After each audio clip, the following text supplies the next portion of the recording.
Welcome to Emerge and Empower Podcast TV, a platform where resilience meets transformation. Here, we amplify voices that have faced trials, trauma, and adversity, stories that inspire hope, healing, and empowerment. Every episode brings raw, unfiltered conversations with individuals who have risen from hardship, embracing faith, strength, and purpose.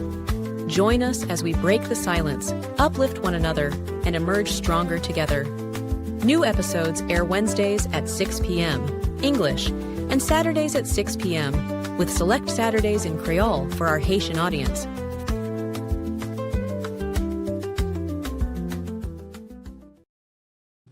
Hello, everyone, and welcome once again to Emerge and Empower Podcast TV with yours truly, Dr. Lynn J.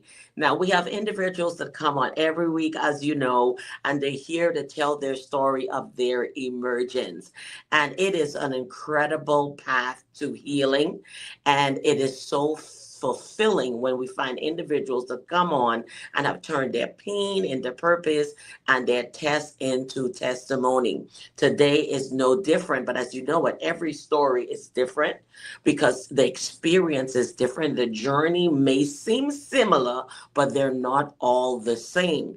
So on today, we have a special guest that will be sharing her story of her emergence. So what I'm telling you to do right now is to go ahead and subscribe. Subscribe to our YouTube channel, Emerge and Empower with Dr. Lynn J. Go ahead, click.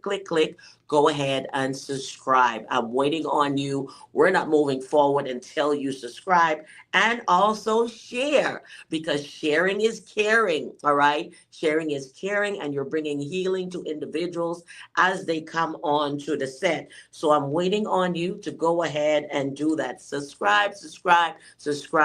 It says it already. Subscribe, like, and share. I'm going to give you a moment so you can get yourself situated. If you have to park the car, if you have to put the kids, in the room to give them their toys, whatever it is you need to do so that you can pay attention to the story. I know you have to replay. You can always go back and catch up later. But may this bless each and every one of you as you come on today. May healing begin today, because it is time to heal for real. Can you say that with me? It is time to heal for real. And we'll be right back with our guests after our paid commercial. Bestseller, soon to be New York Times bestseller. Hold on now, keep focusing, keep working, sis. All right, introduce yourself. Hi, everyone. My name is Dr. Linda Joseph, and I'm a pastor, mentor, life coach. And basically, this book's about my journey. And it's a journey to healing. It starts from my childhood to life and marriage and to helping other people heal. So my whole point of view is making you be the better person that God created you to be. Amen. All right, so what do we have on here today? As you can tell, she has a name that's also similar to mine. We have the same first name, and her name is Linda. And on today, I would like to just bring you into her bio, and then we'll bring her right into the set so you can have an understanding of who this woman is and what she has gone through in her own past experience. Amen? In her own past experience. And again, if you have a story to tell, this is the platform that we call unto you to come on and share your story. Okay? Share your story. So Linda is a school counselor and a rape survivor. She shares her journey with PTSD, mental illness, and healing in the supportive memoir after being triggered during a graduate course. All right, she finds herself spiraling into flashbacks and depression, reliving the events of her assault while suffering from insomnia and obsessive thoughts. Here's the thought. I thought I was going to go crazy. She writes, feeling that drove her to visit with her professor one-on-one and seek out a therapist to help explore her traumatic history. Despite having prior negative experiences with counseling, the result is displayed with vulnerability and sensitivity here in what Linda describes as a roadmap of what to do about PTSD. Her transparency is powerful, and as she sparkles her breakthrough and private therapy conversations throughout the emotive memoir and breaches her compartmentalized memories to ignite the process of self discovery and emotional growth. She writes from a place of self reflection and understanding, digging into her childhood and early experiences, coping with grief and pain while siphoning her memoirs of sexual assault and recognizing how those events shape her relationships, specifically her first marriage. Readers will be swept into her sessions with her therapist, Ryan Keller, as she unpacks deeply complex revelations and share the highs and lows of counseling.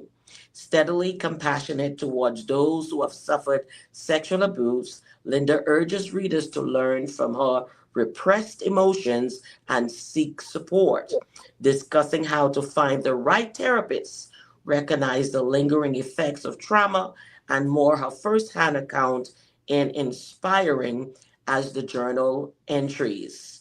Therapist notes, relayed conversations she includes here as she reflects that my being brave enough to do this might inspire readers to be brave enough to tell their story, and that will help them heal. So you will be ready to be able to experience her experience here on today as she share it with you. Are you ready? Let us welcome Linda to the set. Welcome to Emerge and Empower on today. Welcome. Introduce yourself to our audience in short, because I just went through your bio. Yep. Thank you, Dr. Lynn. I'm so excited to be here. It was great talking with you the other day. Yeah, I go by Linda Knipe. My writing is Linda L5 Knipe. I'm a retired school counselor. I've been retired for quite a few years now. But I come from a large, happy family. I come from a pretty secure background, but I had, just like everyone has, difficult times and some traumas in my life.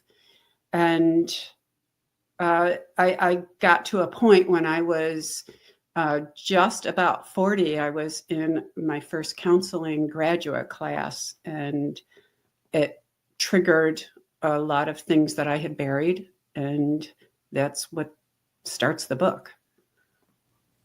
Wow, wow. So, Linda, take us through your journey and what was that like for you as you start to share your story? Let's just take us from as far as you can remember and where your healing journey began. Well, I think that I always felt like I had it all together. Like I was pretty mature and kind of grew up. I was the oldest girl in a pretty large family, so I was kind of on a pedestal. And so that's a pretty heady place to be. It also is hard to stay on that pedestal, but Right, I think it determined a lot of the ways that I approached things, which is I could handle everything. right, When difficult stuff happened, I would just deal with it, put it away, and move on. It's like I didn't turn to people for help. right. And so I had things happen. I had when I was 11, my grandmother, who was my person in life, she lived just a couple of doors down from us, and I was as close to her almost as I was to my mom, and she died in a fire at her house. Wow. And so I was, being one of the oldest kids in the family, everybody was kind of, the kids were all terribly upset and crying, and my mother was trying to stay strong. And so I just I buried my grief and just tried to be really helpful to everybody. Right. And then, as we move on, other things happened in life that are tough. But I think the toughest was I had a really unfortunate and humiliating sexual encounter when I was in college that I totally buried. And I swore I would never even think about it again. And then I had a break-in and rape when I was living on my own when I was in my mid-20s. I was living in Florida, quite a ways from New York, where my family was. Mm-hmm. So I powered on with everything and got through the shock and everything, and then moved on. And I got married.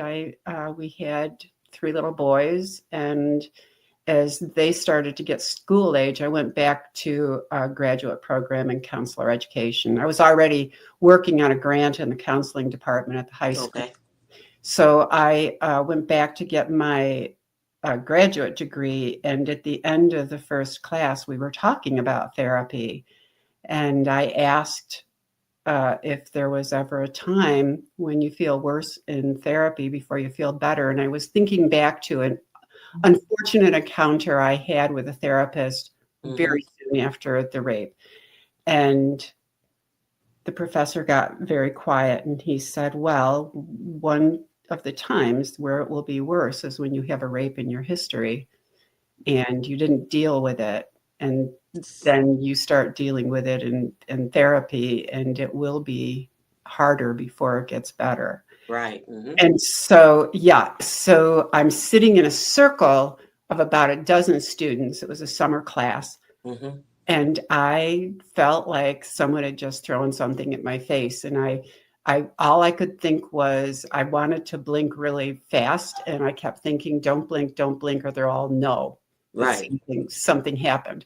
Mm-hmm. And so as soon as I left there, I started with re-experiencing. It was very strange. Mm-hmm. Before I even got home, I think I stopped in a parking lot and felt like somebody was climbing on me. And I pretty quickly was not able to eat anymore, which was very strange for me. Wow. And all I could do was drink like instant breakfasts and stuff. And I was having a really hard time sleeping, and I was ruminating on all of this stuff. And I didn't want to, I didn't know what to do. I didn't know what was going on. So I went back after a couple of weeks, and I made an appointment and talked to my professor, and he explained to me what was happening. And what I didn't understand was, why can't I control my thinking? I've always been able to handle things. And he explained PTSD to me, and he said, you're not going to be able to just put this away. This stuff is spilling out and you can't control it. And you're going to need therapy. So that put me on the path of starting to find a good therapist who was an expert in traumatic stress. Okay. Yeah. So, and this discovery now, though, as you are going to see this therapist, was it just with the therapist, or did you bring this revelation to your family members? Was anyone else aware as you was going through that triggering event? Well, I told my husband what was going on because I was already very busy. And we had three little ones. Right. And I'm sure I told my mother and my sisters, because I talked to them about everything. That was pretty much it. Right. So when it first happened, you didn't talk to anybody until you were triggered. You talked about it, or did you share it when it happened? Oh, yeah. Actually, when it happened, I was involved with the police, and there was a trial and all of that. Yeah. We caught him. I caught him. So that's good. Yeah, so there was a trial, and after I met my husband right after the end of the trial, and so So he he was was aware of what you had experienced. and he was there in the first 6 months, I think, that we met. I was still struggling a lot with Okay. the shock and all of that. So he was very aware of that. And Hmm. eventually, I just put it behind me. And so when I was triggered and I told him what happened, he had known, he'd known Right. how it affected me to begin with. Right. Yeah. So he was prepared. Yeah. Hmm. Yeah, Yeah. that's why I asked that, because usually sometimes when individuals are triggered, they hadn't actually spoken about it to anyone. So I wanted to know if that share was already done prior or during this trigger, because it's a lot when you have to share it during the time of trigger and nobody knew about it previously. So here it is, you coming with this realization of your life that nobody knew about. So they didn't know what your emotions were. So that part was at least good because you had a community, you had support in that process, and Right. also the person went through due process, which is also great that that was brought aware. So now that you have this trigger and you told your husband about it, take us through.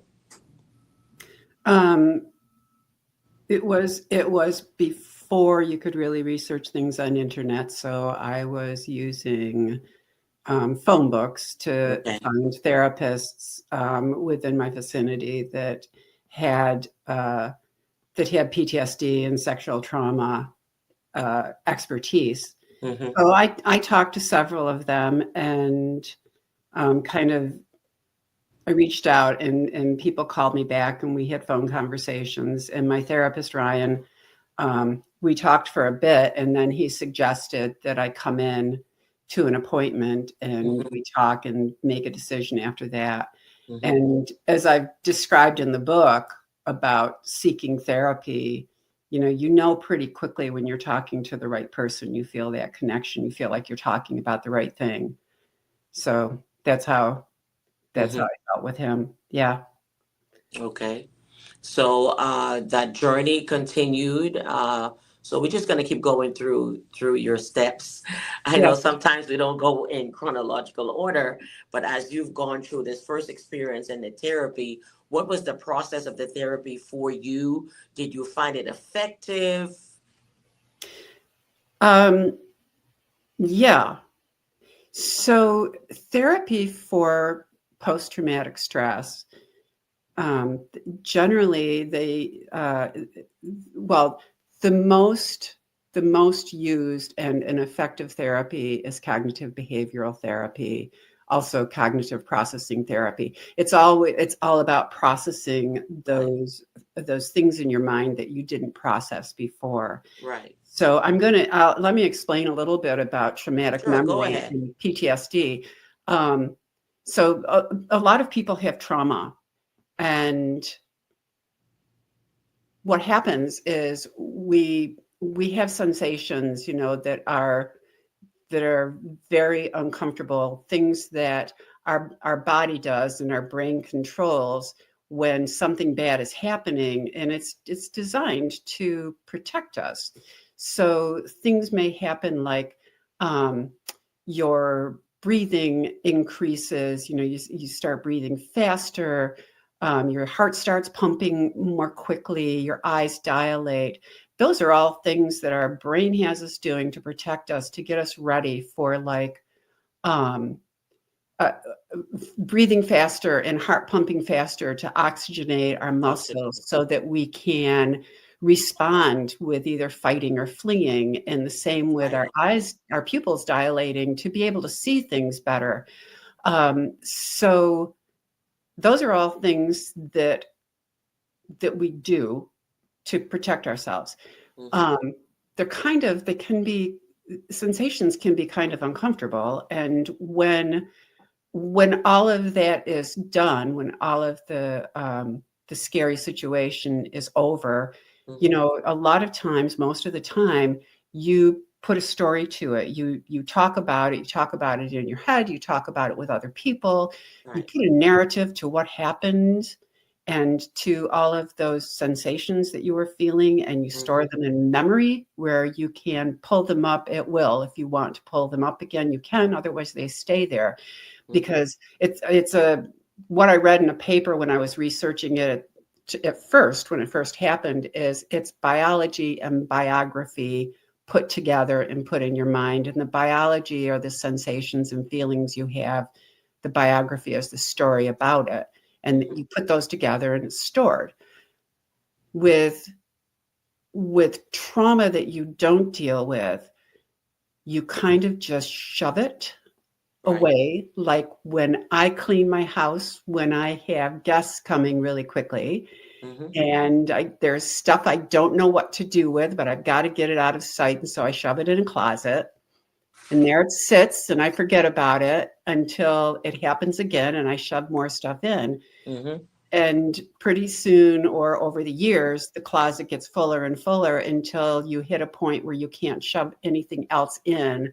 Stuff starts popping out when you try to. And that's very similar to what happens in your head with all of those really uncomfortable feelings that you've shoved away because they were too uncomfortable to think about and put a narrative to. And so there were the things about my grandmother's death and what happened to me twice with sexual assault. And I kept shoving things in there. And when I was triggered in that counseling class, things from a lifetime, I was almost 40 years old, started popping back out again, and then I couldn't control it. So, so you asked the question about what it's like in therapy. Is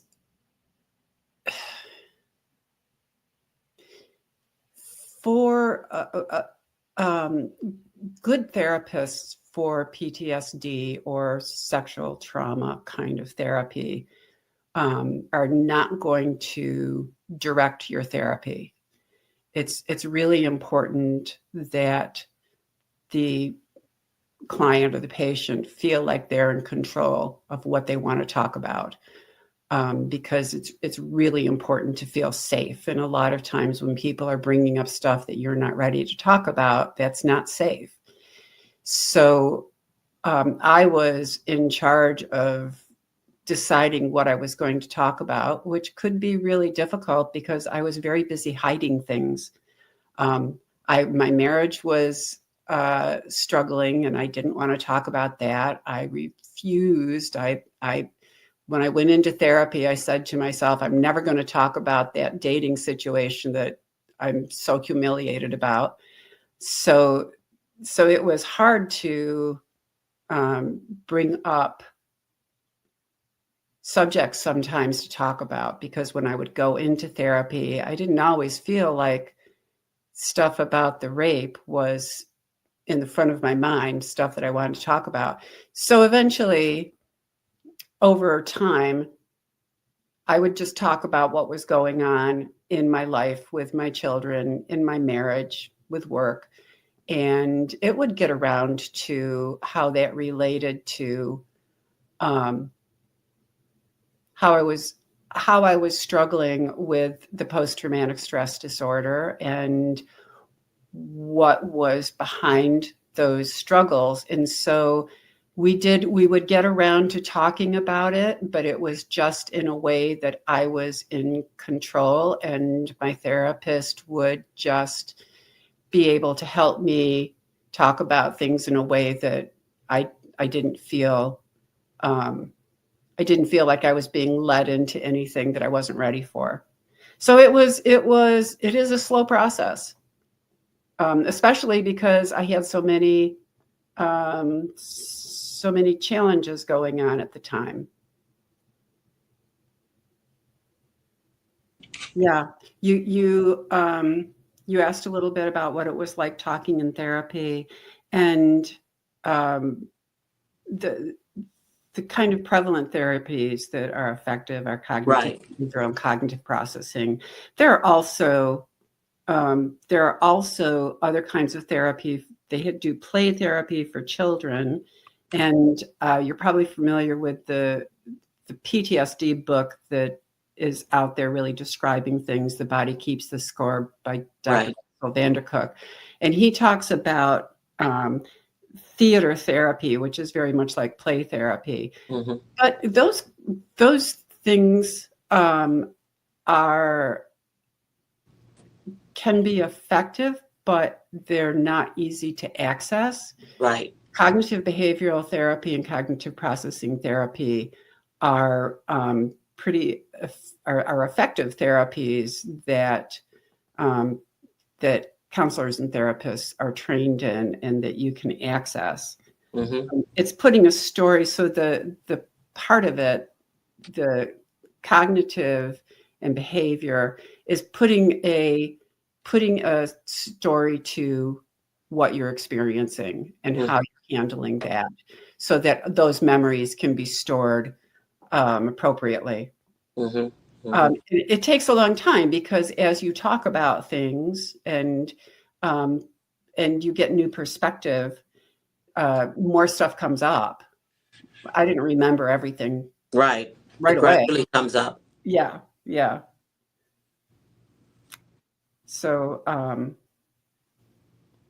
that was my roadmap to therapy, and that's what the book is my experience, and my experience as a school counselor, kind of being a companion for students who were also dealing with therapy. So Okay. So as a school counselor, you also were able to assist with children. yeah, so if a child had PTSD or had sexual trauma, Mm-hmm. we would try and get them into therapy. Okay. Or they had gotten into therapy, but it's hard. Right. And so my position would mostly be to explain what was going on. Okay. If they were being medicated, to Right. explain what that process is like, because Mm-hmm. the Mm-hmm. whole medication process is a trial and error. The same medications don't work for For everybody. everyone, yes. Yeah, and it takes time, and kids would be frustrated. Their parents wouldn't know what was going on, and so I would explain to parents what the kids were experiencing and how they could be supportive, Mm-hmm. and just help the kids to kind of persevere through it. Right. Yeah. So Wow. and there were kids that couldn't get to other therapy, Right. and But affordability as right, well. right. And so, and we were in a location that didn't have therapists, so you had to have transportation to get to the next town. So there were a lot of students who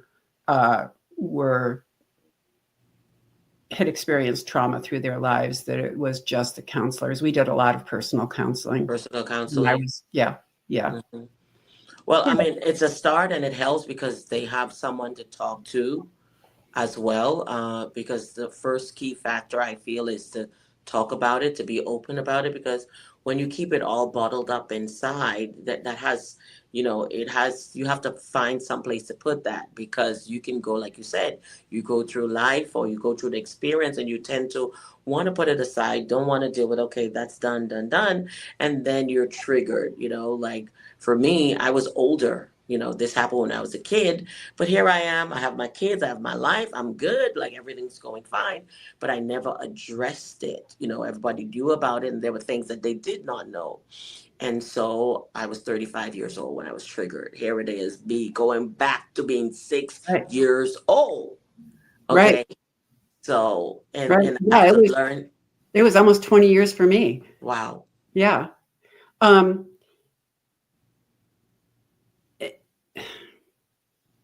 I lost my train of thought. It was almost 20 years for you. Yeah. Well, what I was saying is when the trigger happens, it's like you're reliving, you're going back through that experience all over again. Sounds, things that would happen, whatever it was that caused the trigger. And here it is, you're finding I had to make a decision, what it's time for me to face this, deal with this. Or I ask God, like, why do I have to deal with this right now? Right. Oh my gosh. I talk to God all the time. Oh my goodness. When I was Like, why now? Like, I'm good, I'm good. or why can't you fix this? Why can't I figure this out? Right. Yeah. So I talked to God. I did have some revelations about that, and it was very funny because so I'm going to jump back. The thing that I lost my train of thought on is you said that people keep things in their head and they don't talk about them. Right. And that's one of, in the reviews for my book, it was one of the things that was eye-opening for me because I was very nervous about putting my story out there. And then I started getting reviews and I started getting people talking to me, and nobody was talking about my story. Right. They were talking about the part where I was talking about how I wouldn't talk. Right. How I kept things in my head and I was ruminating. And in the book, I write a lot of the dialogue of what I was talking about in my head, just to myself, nobody else. Right. And the problem with that, and I said it many times in the book, is that when you do that, the only perspective you're getting is your own. Yeah. And you just keep on rehashing the same sad stuff, and you're hard on yourself. Yes. And you are berating yourself. And it gets to be a very negative self-talk, which is not helpful at all.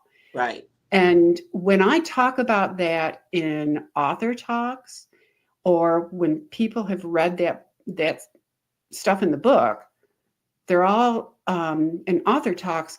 I have very accomplished people sitting in the audience who are shaking their heads, yes, going, I do that, and the whole, I was on a sheriff's podcast where the sheriff does a podcast, and I was on with, my brother is an investigative sergeant, and he's very involved in mental health wellness for the officers. Okay. And they had read the book. They both read the book, and they were both exactly the same way. It's like, oh my God, you're saying that we have to talk, and we know we have to talk, but it's such a hard thing to do. And so you just ruminate in your head. So that is the big message of the book, is that is toxic. Right. And you do not mention a book here. So let me just put the book here so everybody can see. All right. Because we keep talking about the book. Braving Therapy. So it's called Braving Therapy. Because you have to be brave enough to go talk with somebody who can actually help give you perspective. Right. And, if you start out just talking to people that as long as they are safe, as long as they are non-judgmental people who will listen, and people who are good at giving you grace. Right. And perspective, are really good people to talk to, as long as they're people you feel safe with, they're not judgmental. What I've learned is that when you talk to people and they're not judging you, they're just being listening and helpful. You stop judging yourself. That's it. You learn to stop judging yourself. So that was really a big revelation. And then I said that I prayed a lot and I railed a lot at God. And I would get very funny responses, like immediately. And it wasn't just an answer. It was something that was funny, like unmistakably God with a sense of humor. Yes. But what I realized when I was sitting in my therapist's office is, God is telling me that we are not made to live in isolation. Right. We are made to live in community. We are supposed to share our burdens, and we are supposed to take them to others and share our burdens. Yes. And I would take it to God a lot. And that's the only place I had for me Well, me too, for a long time. Yes. And I, I would get messages back, but it's when I really was able to realize that we need to open up to others. And It is. I realized that keeping things to myself, even the most humiliating stuff, Mhm, was not mhm. serving me. No, Yeah. So it's so true. finally, it took a long time. I have a very thick head. I was very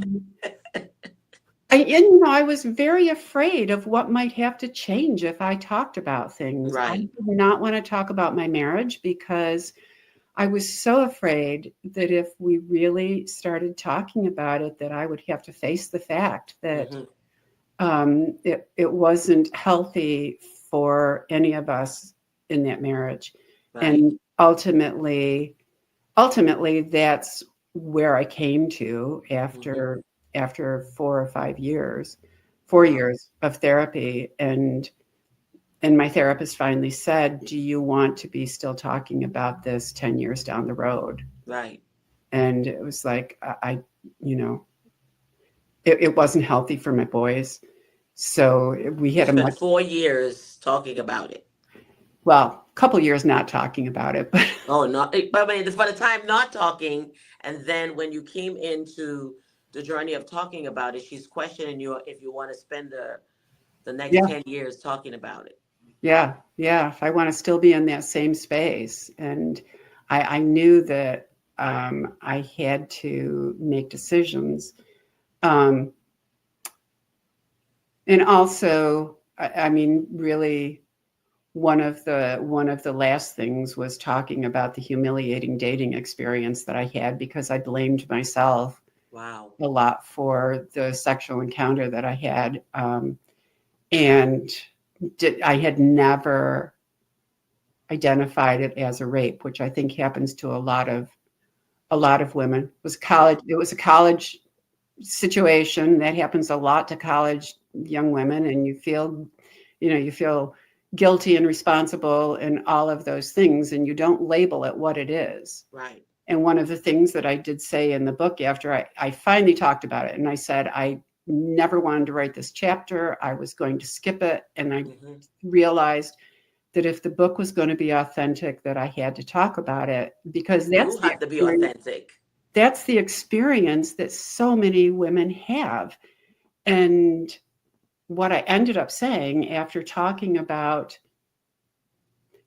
part of the book is talking about my story, and then the second half of every chapter is talking about my learning.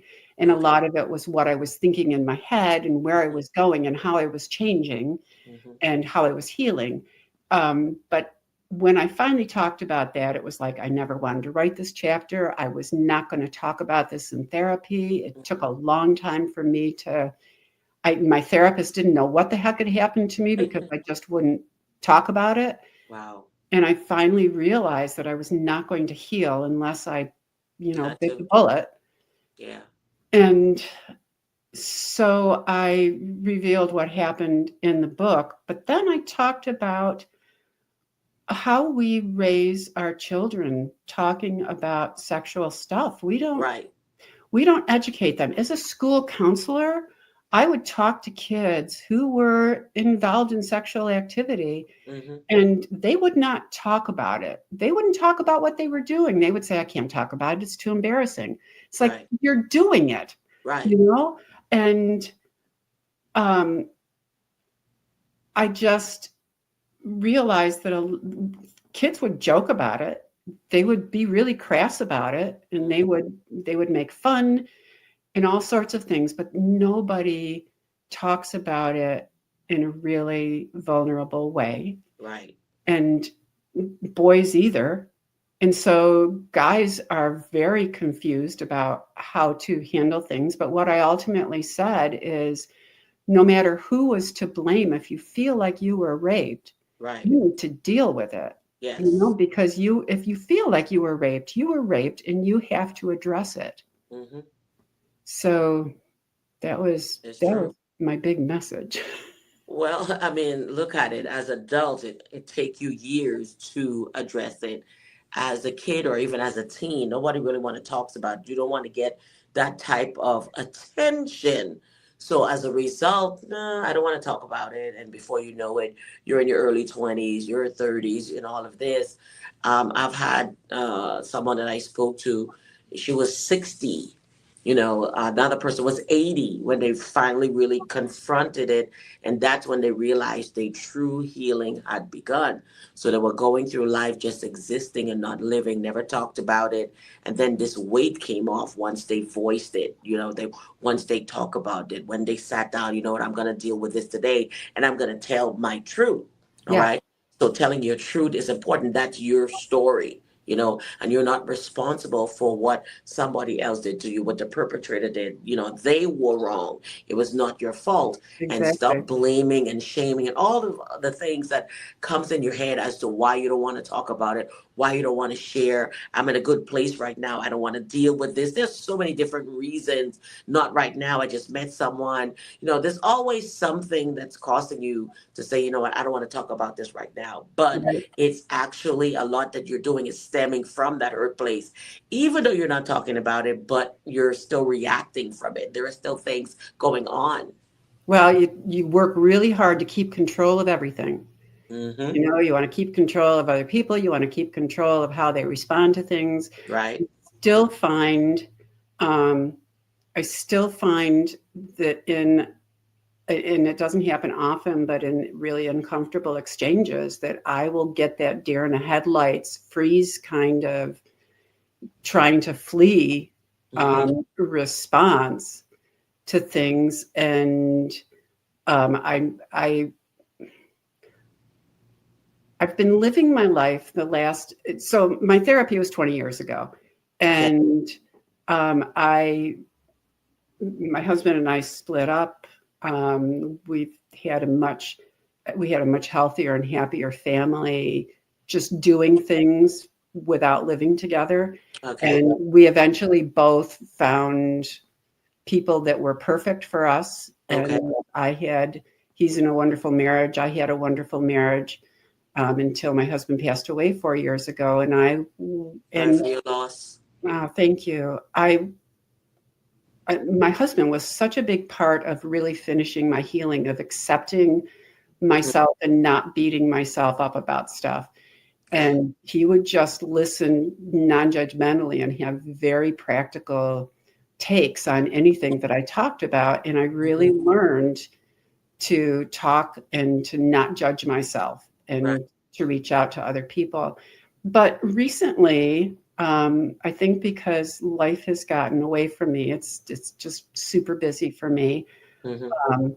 And things have happened and I've started to get depressed. Wow. And it comes around and it happens with everybody. Right. But I've found myself kind of falling back into the chaotic thinking. I don't want to talk about this. Mm-hmm. Mm-hmm. Going along with everything's fine, and Right. feeling terrible. And I finally saw my therapist yesterday. I see him maybe once or twice a year now. Okay. And he reminded me that, Mm-hmm. why are you not talking with people? And You have to talk. You have to talk. you have And to it takes talk. platforms like this too to share. Yeah. Talking is healing. But I had been listening to another podcast where the host said, when I get depressed, I don't want to tell people because I have so many people in my life that would love bomb me. And I don't want to be love bombed when I You feel don't like want the pity. And I said to him, that's how I feel. And he said, then tell people what you want from them. That's it. That's And it. it was like, as soon as he said that, I was like, of course. That's it. That's And I it. felt better when I walked out of there because I started right away. Mm-hmm. And I don't like to do it face to face because right then it was still a bit much. Right. Whatever it is. Maybe it's a text message I or texted some people and I said, right. look, I've been really struggling with depression lately and I'm really looking forward to talking with you. Right. And I just need for somebody to give me practical So what works when you feel like this? Exactly. Because Exactly. that's what I need, is somebody to take me back to a place where I can figure out what I need to do for myself. Right. Right. And that was, my goodness, that was so helpful. And I'm glad you mentioned it, because a lot of people think, and I say this a lot on the podcast, where people say it happened a long time ago, get over it. Something might have taken a minute to impact your life, but it lasts for a long time. It leaves an imprint, right? And even though you've gone through your stories and your journeys, like for me, I speak, I go to events and all of that. When I stay busy, I'm good, because I'm not thinking about myself. I like not to think about myself. Right. I like not to. So, but then when you get alone by yourself and you have all this time on your hand and use your brain, you start thinking in these places and like, wait, I already got over that. Like, why am I dealing with this? Why am I thinking this? I've been there, done that. And so you have to. So there are days where I get up and I'm like, you know what? I just need a me moment right now. Like, let me just feel. Yeah. Okay. I'll be good tomorrow. I'm not going to stay there, because I've learned I'm not staying there. I'm not going out today. I might have been excited about going someplace, but as soon as that feeling come over, I say, you know what? I will not be good today. Let me be. You know what? I don't want to go out. I don't want to be a party pooper. So let me be. Or why don't we do this instead? Right? Let's just do a one-on-one. Let's just go to the beach.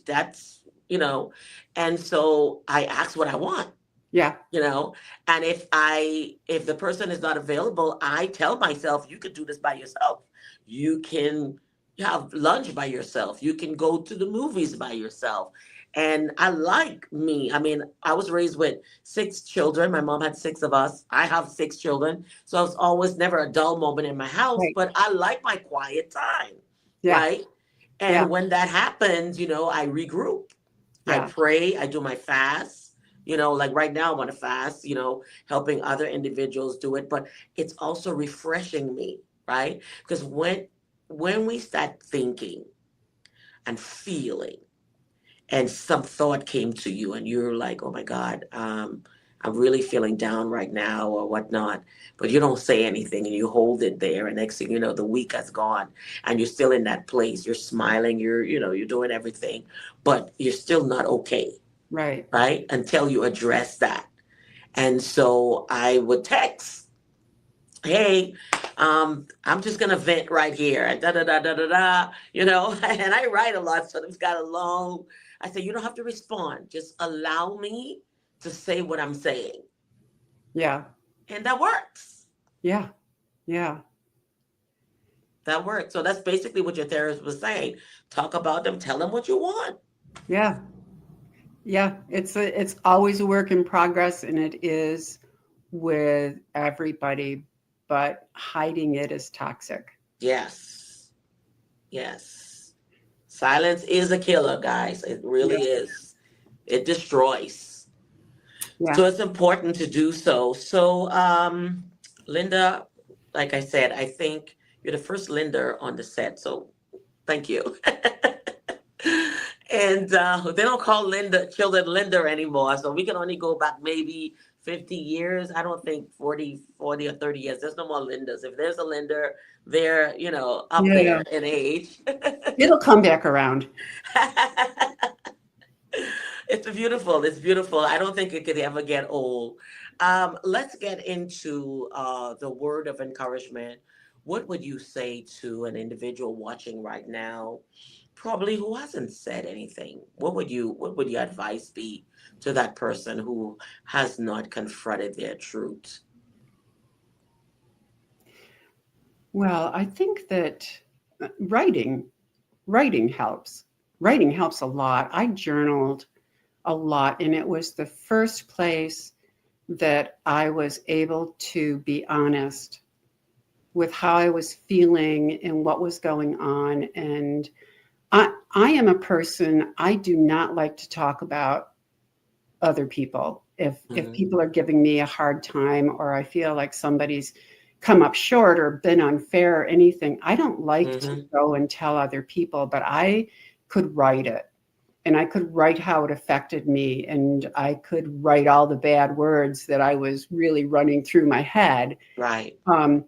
and start to process things that way. And that's really helpful. And then to start to think about, as you said, who you can reach out to that isn't going to judge you, that's just a good listener, and tell them what you Right. need from them. If you do not need to be love bombed, then tell them, I can't be hugged when I am upset. I Right. mean, I'm not sure exactly where that originated, but Mm-hmm. it has been with me through at least my adult life. If I'm really upset and somebody wants to wrap their arms around me, it's like, Mm-hmm. no, don't touch me right now. So it's important to tell people what you need. I need Mm-hmm. perspective. Right. I need for somebody to um, spin my thoughts in a different direction Mm-hmm. that I had not thought about before. And when you have somebody that's a good practical person, that's a good person to go talk to. Right. Right. Yeah. Um, People that are highly emotional and judgmental are not the people that you want to go to if you need safety. No. But I would start by, is your journaling about your own feelings and thoughts. Also write down the people that you feel safe talking to. Mm-hmm. Yeah. And then I would, maybe just reach out to them in text. It's a whole lot easier to It's start out. easier. Yeah. Yeah. Than actually Good. going up to somebody and saying it and then having to deal with what they say back to you. You might not be quite ready for that. It's true. It's true. Texting, or if you want to do a voice note, you Yeah. have it. You can Yeah. do voice text. There's so many ways that you can do it. And just find what that is, whatever works for you. And Yeah. if you want to meet the person and just set it up. Hey, I'd like Meeting, to meet. Can we talk? And meeting for make sure it's coffee. somebody who will actually take notice, because there are people who might say, can we talk, and it'll be like a whole week go by before they're like, oh no. Find someone who is going to be conscious of, she said, can we talk, and who's going to push you, who's not going to say, well, no, let's talk later. Someone who's going to say, okay, let's do Right. this. When? And a lot of times it is people who are also struggling, um, who will understand that, Yes. they are great people to reach out to and say, listen, I'm struggling to, Hmm. can we get a cup of coffee? Right. Something like that. But I do have to say that um, the book's title is Breathing Therapy, and the reason I wrote it is because it is important when you have trauma to take the therapy to the end. Hmm. I kept waiting for my therapist to say, "Yep, we're done. Yep, we're done," and he let me determine when we were really done. And it wasn't until I really was able to reach out to other people Hmm. and not need to be coming all the time anymore. And for me, that took 5 years because, like I said, I was going through a lot. I mean, it was Right. like that took us up to my husband's and my separation, and um, The question I have, do you feel like what you had experienced or what you were going through might have been what brought you and your husband relationship to the place that it got to? no, I think that the difficulties in our relationship were one of the reasons why I was so close to Okay, being trigger. one of the reasons. Okay. Yeah. Um, but after all of that, Mm-hmm. when we were able to both move on to really happy situations, Mm-hmm. that was also where I really developed. I'd always been kind of an optimist. I also came from a great big family, and Mm-hmm. we were happy and close, and I'd always been optimistic. But afterwards, when I was in my second marriage and we were just living our life, I just became so grateful. And it was not uh, because things were going well. It was just grateful for like a beautiful day, Yeah. or being able to have be able to sit out in the grass and by water and the sunshine. And Right. I was just grateful for what I had. And that feeling has never left me, And that peace, serenity. even when he died. I was still grateful. I was grateful that I had him. And He brought the balance that you needed. yeah, and I do a lot of things now to keep balance in my life. Um, I have been a Weight Watcher most of my adult life, but now I go, even though I keep my weight in check, I continue to go for the community because people, when people talk, they remind me of things that I do that are better for my wellness that I had forgotten about, things I knew that worked, but I'd forgotten about. Right. And I try to get regular exercise, and I pay attention to my spiritual life. Um, so taking care of all of those things to keep balance in my life Right. has really helped me a lot. And even going through periods where you're blue or periods where you really get into depression, it's like, Right. I'm not letting it go. Yeah. Yeah. So, yeah. So life is a lot better on this side after the healing journey. Oh, yes. Oh my gosh. Yeah. I mean, it's like you can finally hear, like you can see, like things are really colorful. There's Yeah. really sound because it's like you're in this tunnel, right? When you're not healed, you can only see things, you can only feel to an extent. But Yeah. when true healing comes in, I mean, you're free, you're expressive, you laugh at your own jokes, you know? Yeah. So it's a beautiful place. So Yes. for any of you that are on here that are still trying to get to the other side of this situation, it's a beautiful place.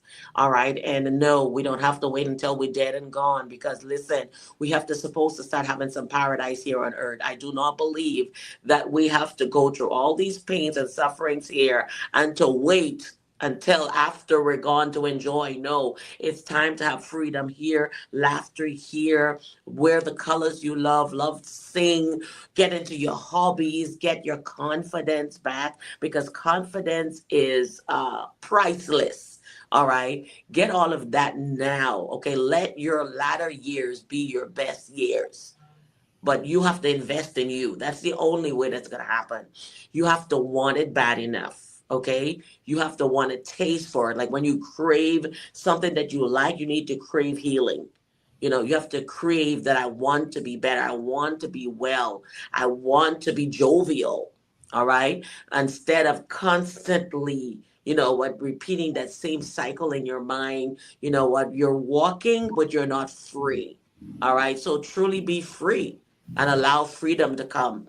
You know, freedom is now and freedom is today. That's the freedom to heal for real. All right. I'm healed, but never dealt. That's not healing. You're bleeding.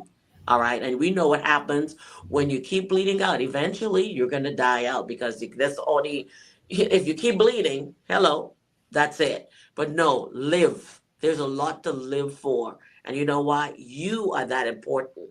All right. You are that important. And if your environment is not healthy, shift, get a new tribe, move away. I saw someone post on Facebook. She totally left the country and went to a whole other place.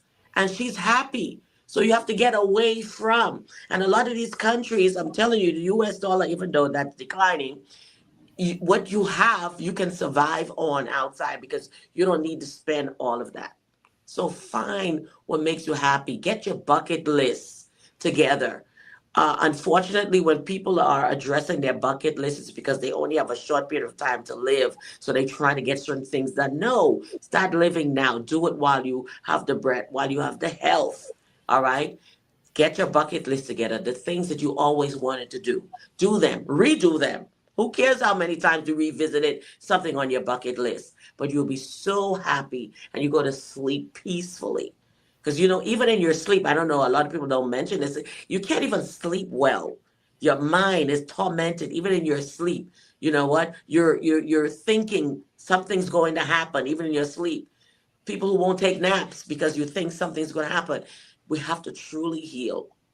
We know the world we live in has a lot of pain. There's a lot going on, but the piece that you have, the part that you can play, you know what? It starts with healing, and healing is beautiful. All right. It boosts your self-esteem. It's not based on your weight. It's not based on your skin color or complexion or what country you're from. Healing is beautiful. Healing is internal. And whatever is on the inside radiates on the outside and it glows to the point people say, what did you do different? You didn't do anything different. You are actually now happy. All right. And it becomes contagious. And people start saying, I love you. And you're like, you know what? I know. I love me. And I great. This is what I bring. But there was a time I couldn't do that before. I was like, yeah, whatever. You see greatness. I don't see that. I couldn't connect. I couldn't connect. But now, Linda, when somebody say I'm beautiful, I say, of course, don't you know my name? My name says I'm beautiful. I am Linda. I am muy bonita. Okay. But I couldn't do that until I was healed. Okay. Nobody can tell me nothing now, you know. And if you come to attack my looks or whatever, I'm over it. Like, I'm the heaviest I've ever been in my life, and I am happy. When I was thin, I was not happy. I was, oh my God, self-absorbed, depressed. But listen, healing is a beautiful place. Yes, All it right. is. It's not overnight. It's not overnight. You have to invest in yourself. All right. Stick with it. Invest in yourself. Go ahead, Linda. You have to stick with it Yeah, you to have the to. end. You have to. Yeah. So I do want to thank you for being here on the set. I'm going to just close out in prayer for the individual that is watching right now that receive healing, that the Holy Spirit can bring that healing and that peace, that inner peace that you need. Father, in the name of Jesus, we thank you, oh God, as we close out yet another segment. We thank you for the healing and the revelation that you have brought. We thank you, Heavenly Father, Lord, for the opportunity that has knocked for many on today and that they have decided today is the day. It could be a month from now that they're watching. Yes, today is the day. It could be a year from now that they're watching. Today is the day. Whatever time or moment or second they're watching, make a note of that and jot down today that today is the day. And all of that pain stops now. And you want to be free and want to live. So, Father, allow this healing to touch every individual under the sound of my voice and those that accompany them. Let the healing and the blessings flow, not only today, but forever. Amen. Amen. Thank you so much, Linda, for being on the set. And I know you won't be a stranger because you'll be back. So I love to bring people back. And so let's revisit. Let's see where you are now. So thank you so much for accepting to come on Emerge and Empower today. We Oh, love thank you, you and we Dr. thank Lynn. you. Thanks. All right. Thank you so much. Let's close it out.